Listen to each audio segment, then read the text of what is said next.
go back to akusala. Last time we studied the akusala citta, unwholesome consciousness. So there you see with pleasure, with wrong view, unprompted and so on. Now, consciousness or citta is said to be pure. Consciousness is not wholesome or unwholesome. It is actually neutral. But when it is accompanied by unwholesome mental states, then it is called an unwholesome citta. When it is accompanied by wholesome mental states, it is called wholesome citta. Now in the first citta, pleasure. Pleasure is a mental factor. Pleasure can be either wholesome or unwholesome. But the second one, wrong view, is an unwholesome mental state. And also there are other unwholesome mental states arising with this consciousness. So this consciousness is called unwholesome consciousness. So the consciousness becomes wholesome or unwholesome depending on whether the cetasikas or whether mental factors arising together with it are wholesome or unwholesome. That is why cetasikas are compared to color and citta is compared to pure water. So when water is pure, it is pure and there's no color. But you put a red color in the water and we call it red water, and we put green color and we call it green water, and so on. So citta by itself is neither wholesome nor unwholesome. But when it comes into contact with or when it is associated with the mental factors that are unwholesome, then it is called an unwholesome citta. And when it is accompanied by wholesome mental states or mental factors, it is called wholesome citta. So last night we studied the unwholesome cittas. Now how many unwholesome cittas are there?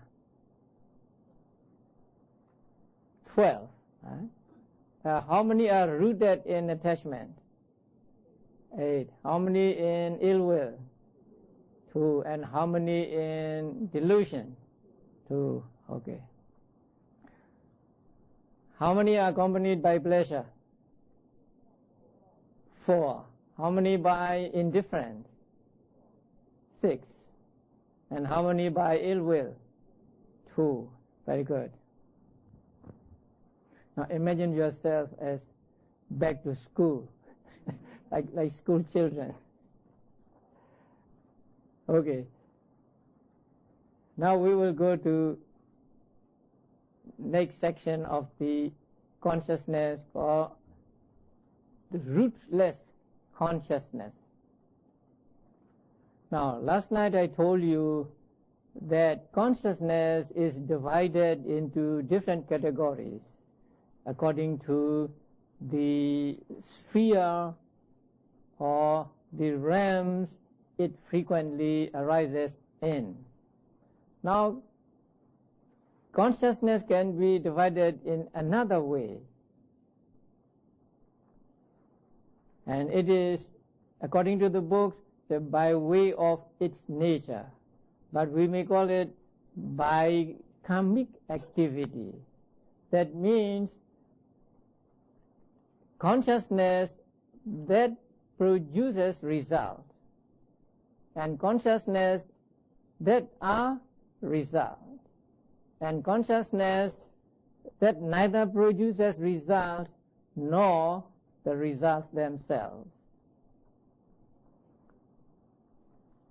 So result producing consciousness, result consciousness, and consciousness that is neither result producing nor results themselves.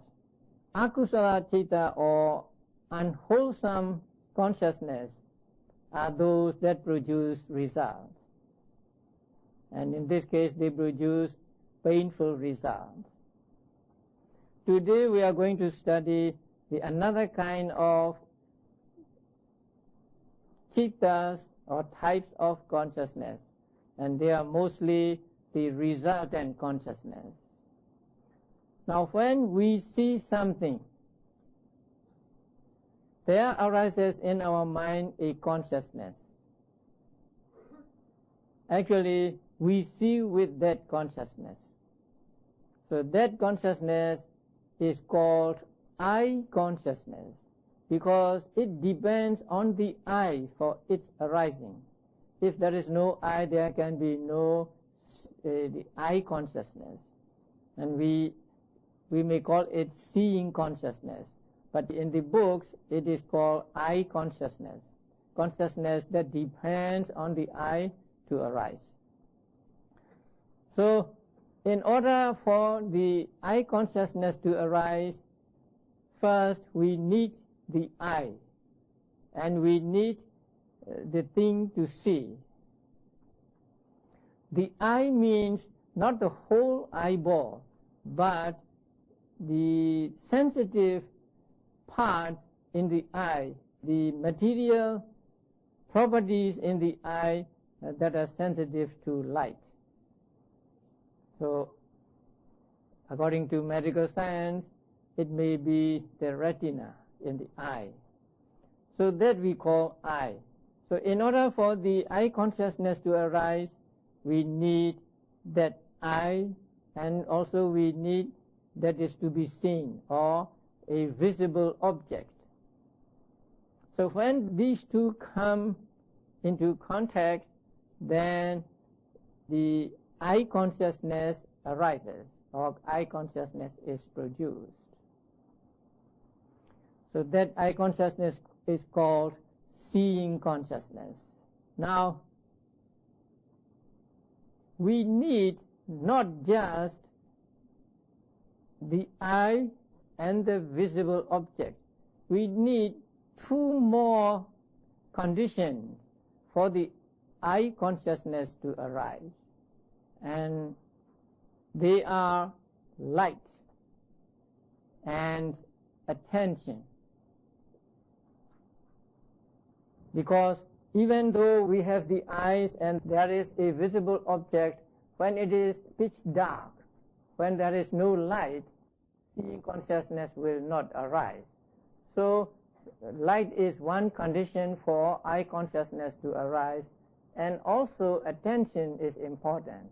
Sometimes even a big object may pass in front of us, but we may not see it. If we are not attentive, if we do not pay attention, then eye consciousness or seeing consciousness cannot arise. So for the seeing consciousness to arise, we need four conditions: the eye, the visible object, light, and attention. When these four come together, there is what we call seeing consciousness, or the eye consciousness. Now this first consciousness is called eye consciousness, and this is the result of past karma. When we see something ugly, when we see something we don't want to see, there is this eye consciousness arising in our mind. And this eye consciousness is the result of the akusala karma we did in the past.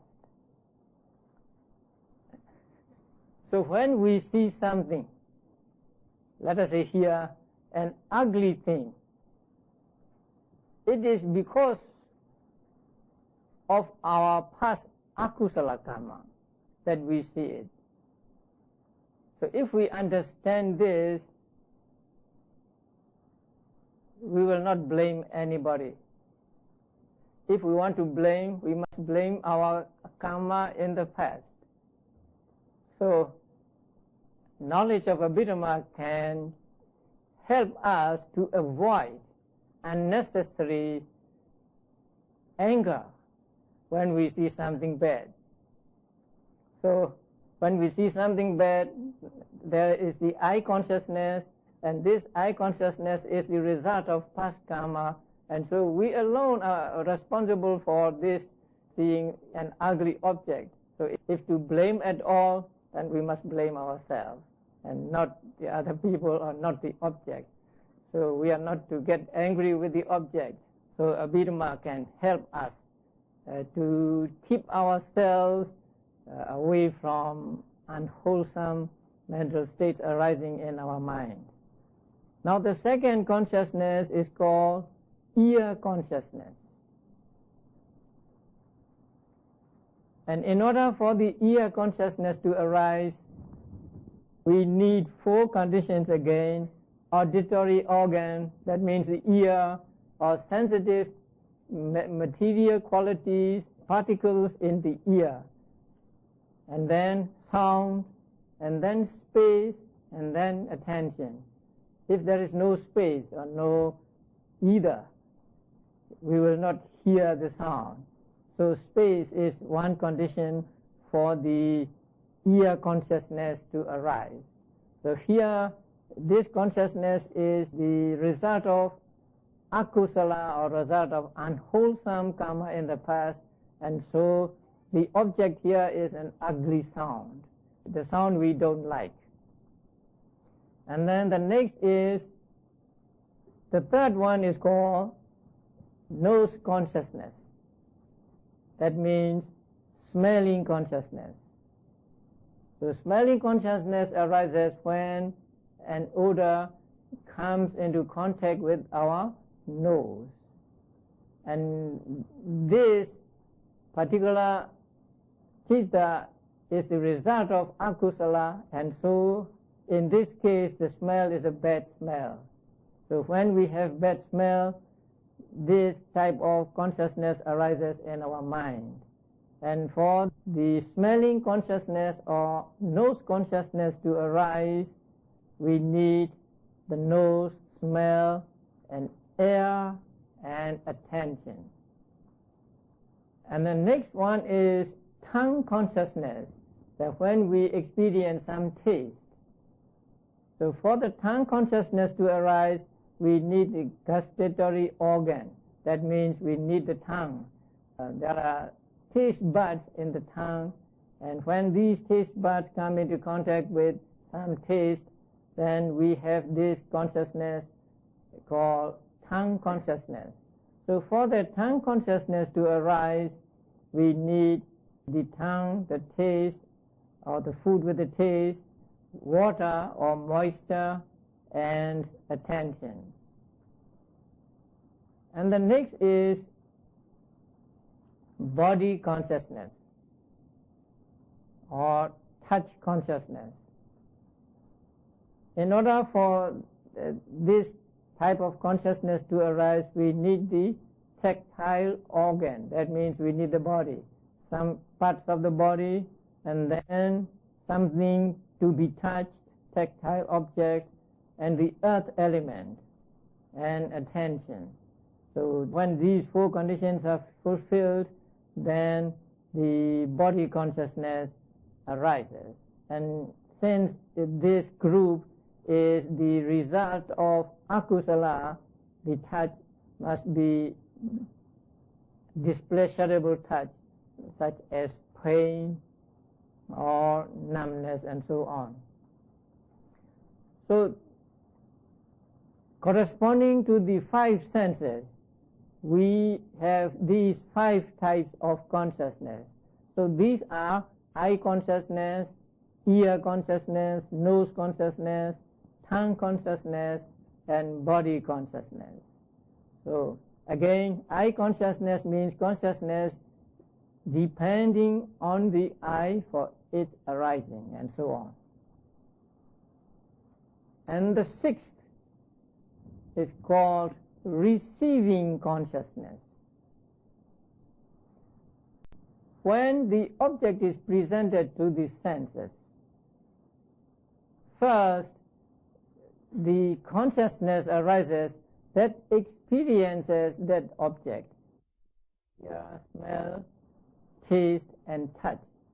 Immediately after that moment, there comes a moment or another type of consciousness that receives that object. Now, first the object is presented and we experience it just for a very brief moment, and then there arises a type of consciousness that receives that object. Now, when we talk about these things, we have to blow up the picture maybe 1,000,000 times. As I said on the first night, thought movements can come and go billions of times in a second. So these types of consciousness last for that just 1/100000th or 1/9,000,000th of a second. So after seeing, let us say, regarding seeing, after seeing consciousness arises and disappears, there arises another consciousness that receives the object. So that is called receiving consciousness. And after receiving consciousness, there are consciousness called investigating consciousness. After receiving it, the mind investigates it. So altogether we get 7 types of consciousness, and these 7 types of consciousness are the result of unwholesome karma in the past. And these are called ahetuka, rootless. Now, before we try to understand rootless, we must understand what are the roots. In Abhidhamma, there are 6 mental states that are called roots. 3 are unwholesome roots and another 3 beautiful or good roots. Now 3 unwholesome roots are greed, hate or hatred, and delusion. In Pali, lobha, dosa, and moha. And 3 good roots are the opposite of these 3. So non-greed, non-hatred, and non-delusion. These are called good roots. I do not say wholesome roots, because both wholesome and other roots are called beautiful roots. So there are these 6 roots. Since they are mental factors, they always arise with certain types of consciousness. But with these, actually there are 18 in this section, with these types of consciousness, none of these roots arise. So they arise without these mental factors that are called roots. Now, last night, when you study the unwholesome consciousness, you find the words rooted in attachment, rooted in ill will, and rooted in delusion. That means accompanied by attachment and so on. But these today's types of consciousness are not accompanied by any one of these roots, either unwholesome roots or beautiful roots. And so they are called rootless consciousness. Now, since they are rootless, they are not as strong as others that have roots. So this first group consists of the 7 types of consciousness. And these 7 types of consciousness arise when we experience something we don't like. We experience the visible object, audible object, and so on. And all these types of consciousness are accompanied by what feeling? Indifference or neutral feeling. So when we see something, when we hear something, that seeing consciousness or hearing consciousness is always accompanied by indifferent or neutral feeling.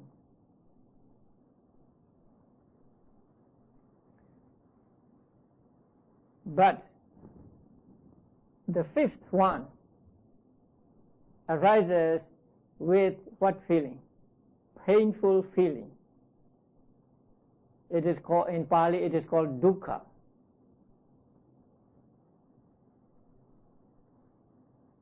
Now, in order to understand why the others are accompanied by neutral feeling, the number 5 accompanied by pain, we need to understand some material properties.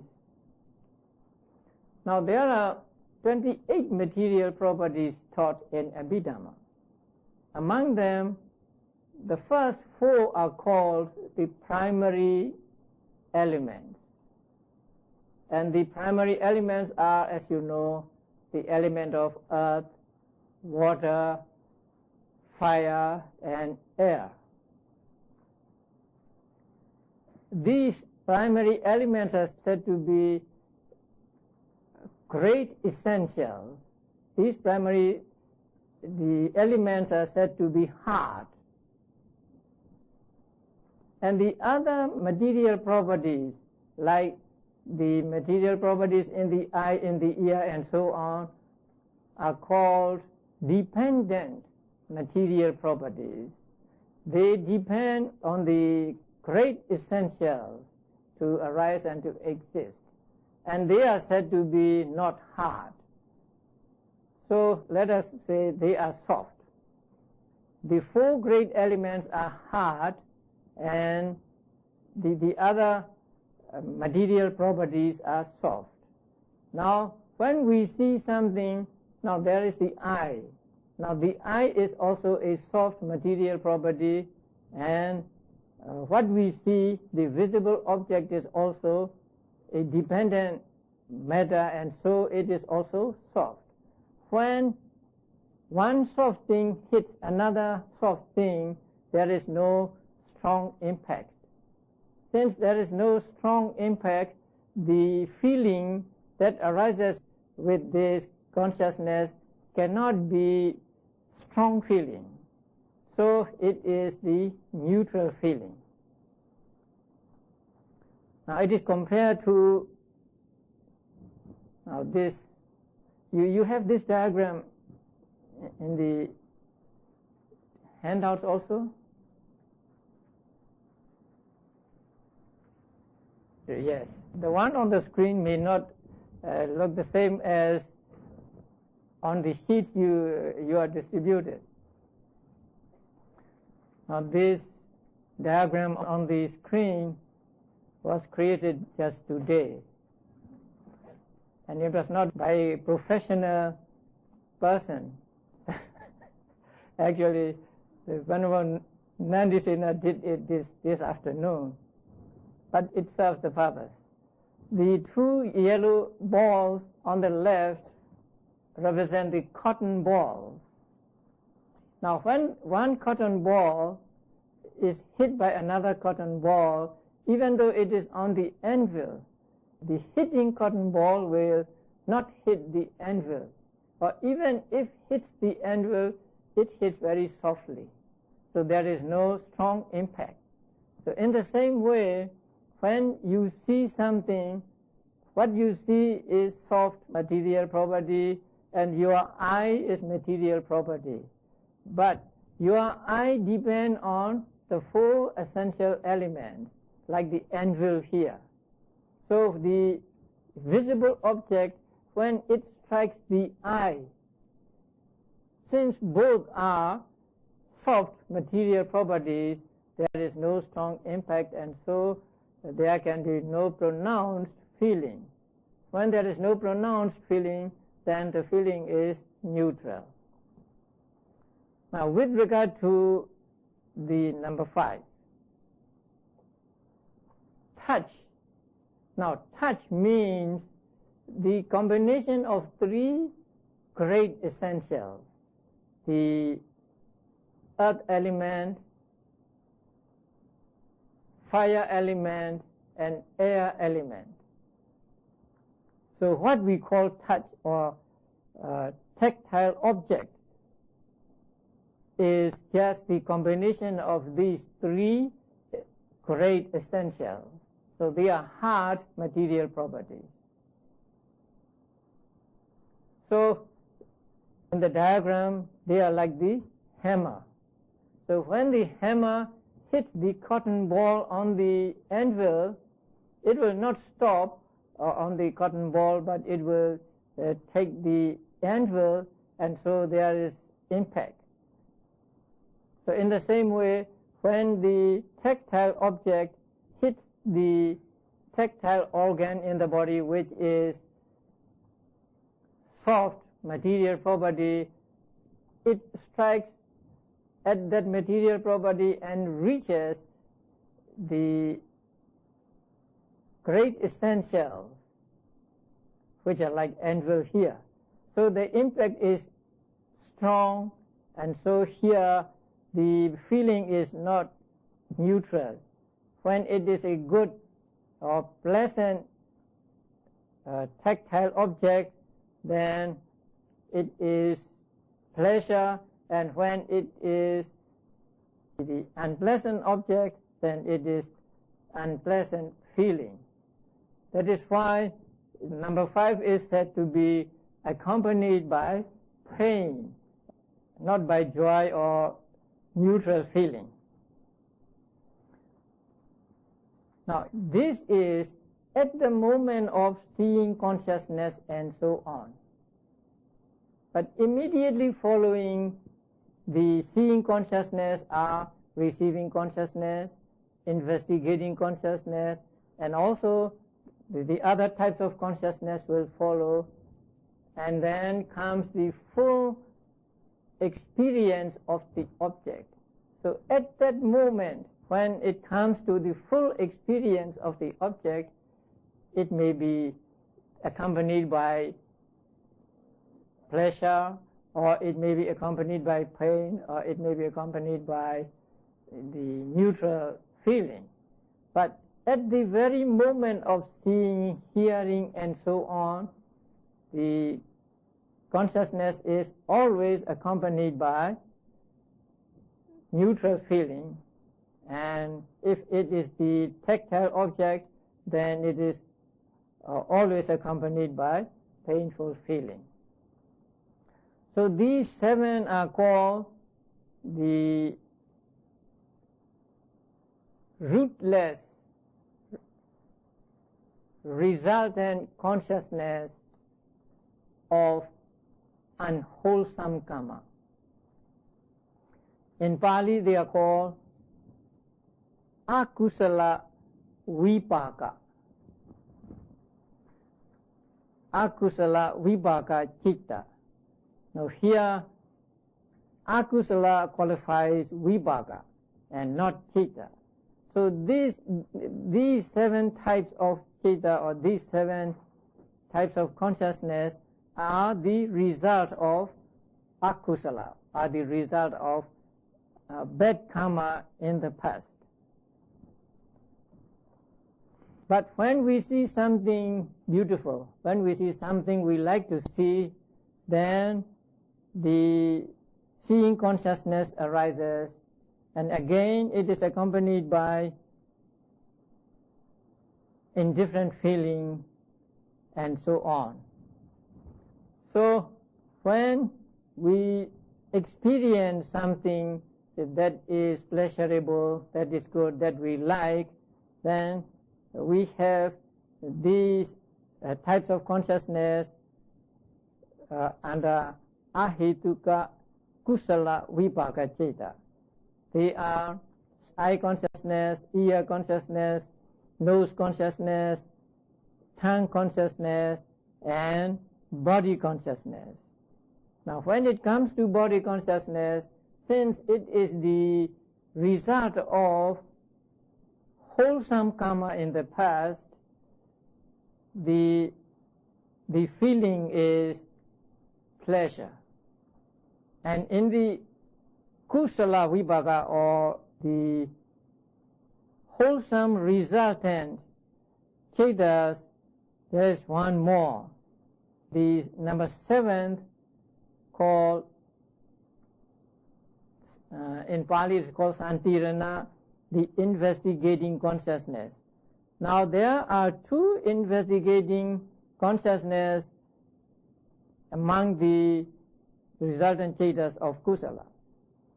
That is because there are 2 kinds of objects, ordinarily desirable and very desirable. So when the object is very desirable, then the investigating consciousness is accompanied by pleasure. And if the object is just ordinarily desirable, then the investigating consciousness is accompanied by neutral feeling. So there are 2 types of investigating consciousness among the cetas that are the result of wholesome karma. Now again here, when we see something beautiful, when we see something that we like to see, we can praise ourselves. Because we did something good in the past, now we see or we hear and so on the beautiful objects or the objects we like. So if we understand this, we understand the law of karma. Good karma produces good results and bad karma produces bad results. So when we see something good, that is the result of the good karma in the past, and when we see something bad, again that is the result of bad karma in the past. So we alone are responsible for our pleasure or for our suffering. So there are 8 types of consciousness in this group. 7 plus just 1, which is the investigating consciousness accompanied by pleasure. So these 2 groups are the resultant consciousness. They are the result of past karma. Now we come to the 3rd group, and they are called functional consciousness. Functional consciousness means these consciousness just arise and they do their function and they disappear without leaving any karmic force in the continuity of a being. And they just arise and they disappear without leaving any karmic force. And these 3 are first, 5 sense door adverting. Now it's a long name. In Pali also it is a long name. So 5 sense door adverting. Now, when, let us say, when a visible object is presented to the mind turns to that object. So that point of turning is called here 5 sense door adverting. Before the visible object strikes the mind, our mind may be on some other object. Our mind may be on the obscure object. But when a visible object comes into the avenue of our eyes, this visible object is said to strike at the sense organs. After it is stricken, the flow of the inactive thought movement stopped, and the mind turns to the object. That turning to the object is what we call five sense door adverting. Maybe, let us say, you are looking at another place, and then you hear a noise and you turn to the noise. So that turn is called five sense door adverting, because it arises with regard to five senses, with regard to eyes, ears, nose, tongue, and body. And this also is accompanied by indifference or neutral feeling. So this is one type of consciousness. It has no karmic power. It does not give any results. And it is not the result of any karma. Now, second one is called mind door adverting. That means when you think of something without the use of the five senses, you just think of something, then a type of consciousness arises that turns the mind to the object. So that is the mind door adverting consciousness. This mind door adverting consciousness is also not the result of any karma, and it does not give any results. And this second type of consciousness arises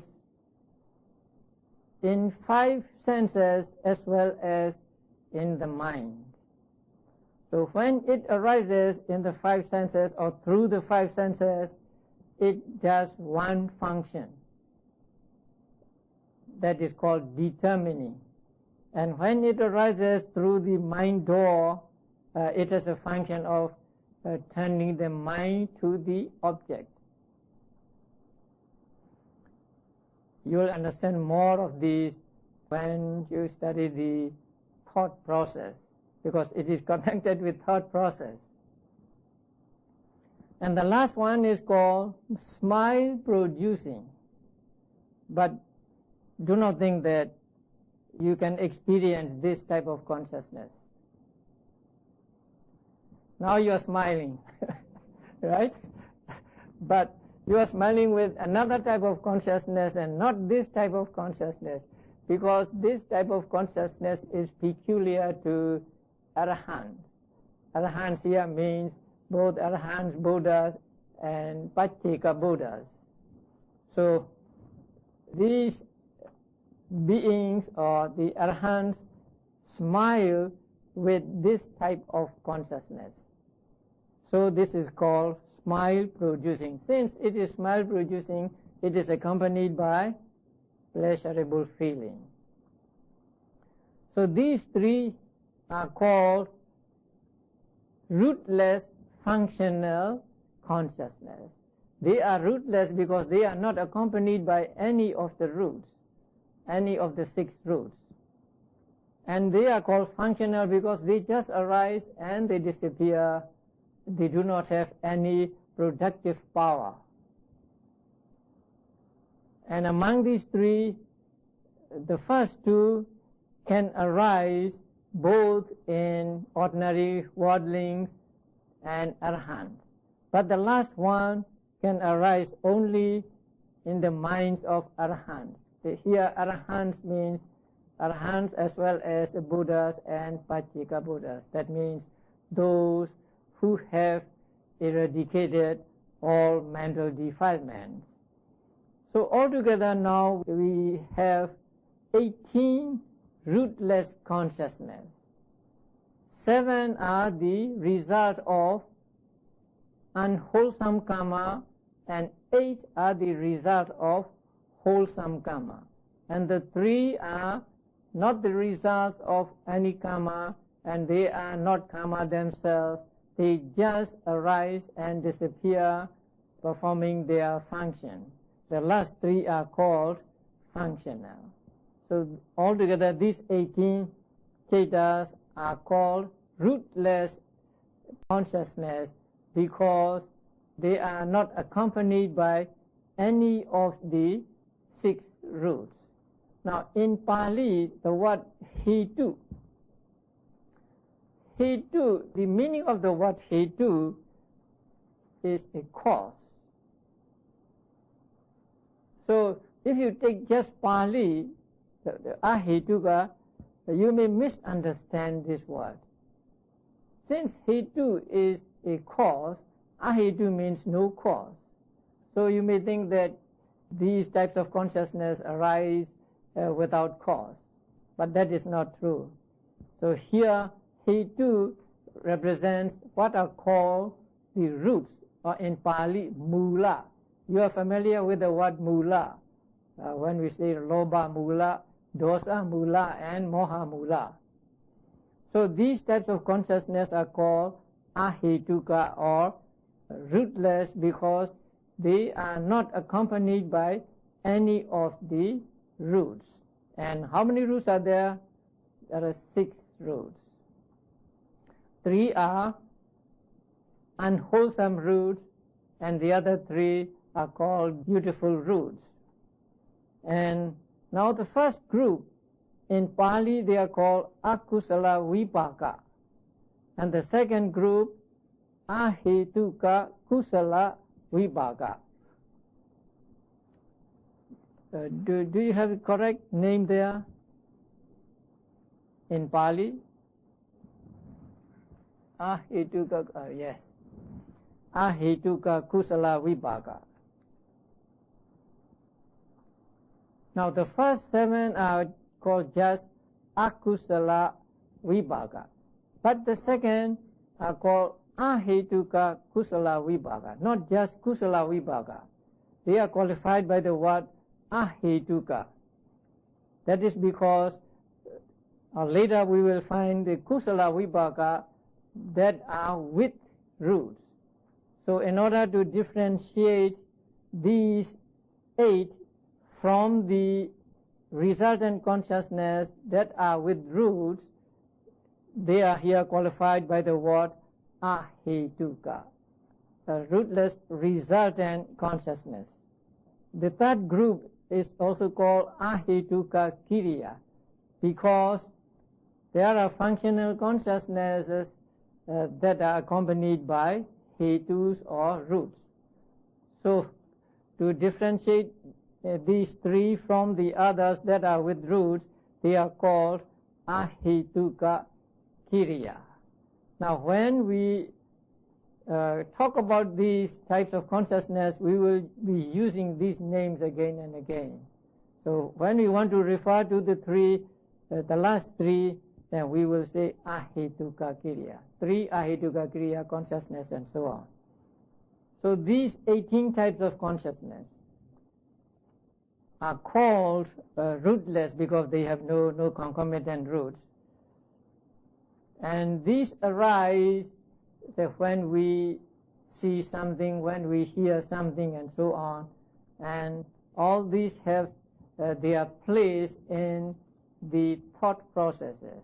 Now when we see something, we see the object with thought processes, not just with one type of consciousness. Actually, our mind has to go through different types of thought processes until we can say we see something or we see a man, and so on.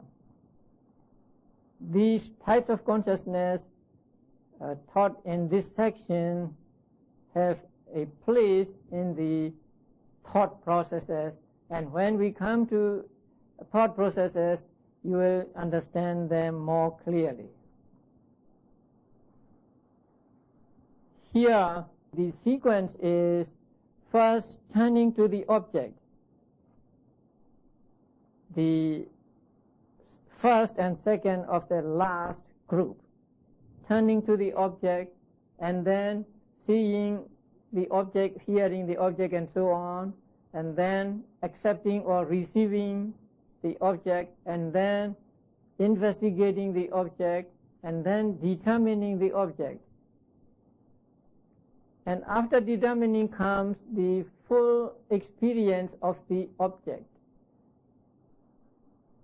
So we will study these different stages in the experience of the object when we come to the thought processes. So we will have a break now.